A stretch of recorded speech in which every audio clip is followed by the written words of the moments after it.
Bago ang lahat, mukhang nagkakagulo ang mga teams ngayon dito sa East dahil ang Knicks 2 wins away na lang sa championship. Ang mga teams ngayon sa East nagbabalak na magpalakas ng lineup dahil si Brad Stevens sinagot na rin kung i-reconstruct ang lineup nila for next season sa Boston. Mukhang nagkaka-interest na rin si Giannis na sumali sa Boston Celtics at si Jaylen Brown ang possible na kapalit niya. Nakalusot kasi kay Giannis ang pagkakataon na sumali sa Knicks noong nakaraang taon. Ang teams talaga na possible puntahan ngayon ni Giannis, Miami Heat. Pero andon ang Boston na pwedeng makaagaw nila. Pero kung ako yung Boston, pagbibigyan ko na yung Miami. Hindi ko na agawin si Giannis eh. Magpipitong taon na nilang hinahabol yun eh. Pero hindi naman ako yung Boston. Nagsimula na kasi ang feud nitong si Brown at Celtics dahil sa pagkakalaglag nila kontra Philadelphia kahit lamang na sila sa series. Isinisi di umano kay Brown yung pagkakalaglag nila or pagkatalo kontra sa Philadelphia. Dinagdagan pa ni Tracy McGrady na malapit din kay Brown na frustrated di umano si Brown kung paano hinihandle ng Boston yung first round exit nila. Tinawag pang underappreciated itong si Brown sa team dahil sa mas kinikilingan itong si Jason Tatum. Based naman sa The Athletics, andun din kasi ang possibility na i-retain si Brown kasama si Tatum at idagdag si Giannis. Pero mukhang malabo yun dahil ang taas ng kontrata pa ni Giannis sa ngayon. Dahil ngayon mukhang pinabababa ang value nitong si Giannis dahil sa dami ng mga all-star na pwedeng ma-trade.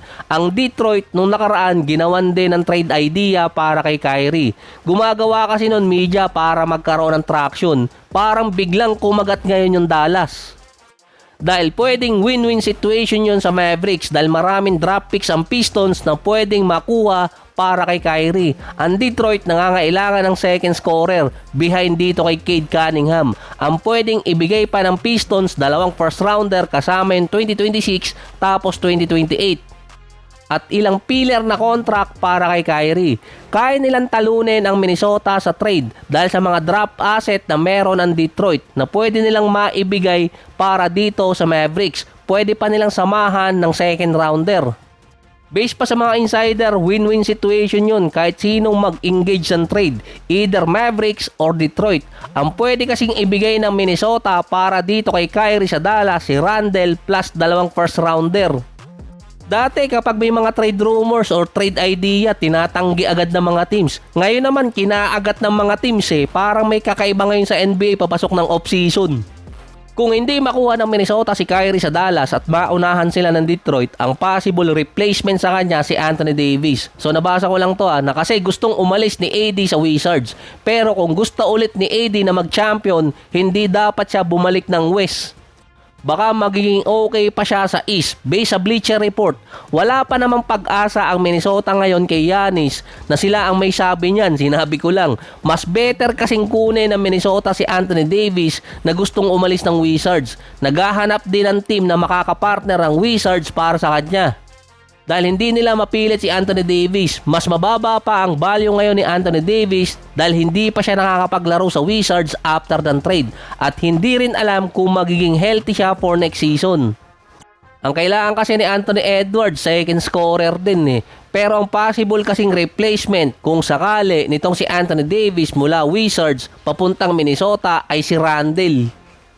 Na pwede nilang ipiler itong si Donte. May rumors din na si Steph makikipag-meeting kay LeBron para makapag-join forces.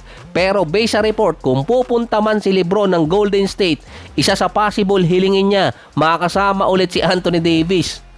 Na in theory, impossible dahil kung ang Golden State gustong maging competitive, hindi nila kukunin si Anthony Davis dahil ipamimigay nila yung kanilang mga asset para lang siya makuha sa Wizards. Kaya ang best option ni AD kung magkaka-interest talaga sa kanya ang Minnesota. Walang masyadong team ang kumakagat kay Anthony Davis dito sa East. Ginagawa ng trade idea pero hindi katulad ng kay Kyrie na sumasagot yung kabilang team. Dahil dati ang may interest talaga kay Anthony Davis, Toronto Raptors. Pero ngayon sinama na si Domantas Sabonis sa mga all-star na pwedeng malipat ng team sa off-season. Ang daming all-star ngayon na pwedeng matrade. Gawang ko to ng content, sayang din. Ang gusto kasi ng Sacramento, magbawas sa kanilang salary cap. Kaya nila iti-trade si Sabonis. Meron pa siyang 45 at 48 million na kontratang natitira sa loob ng 2 taon.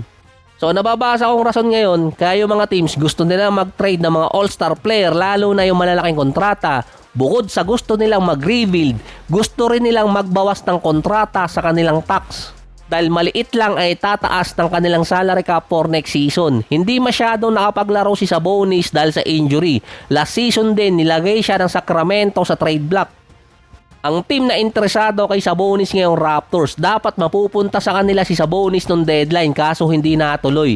Sinama ang Lakers na possible puntahan niya pero parang pangpataas lang ng traction dahil mahihirapan ang Lakers na makabuo ng lineup kung kukunin nila si Sabonis. Mahirap din malaman ang value ni Sabonis dahil naging leader siya sa rebounds ng nasa 3 taon, isa din sa best playmaking big man at naging all-star pa. Unique player kung tawagin si Sabonis. Kung titingnan ng stats niya sa Sacramento, may pagka-class B na Jokic, hindi class A. Sa Kings, nag-a-average siya ng 19 points, 13 rebounds, 7 assists, 59 and 37. Isang beses lang siya naging all-star at lagi siyang nai-snub, kaya siguro unique.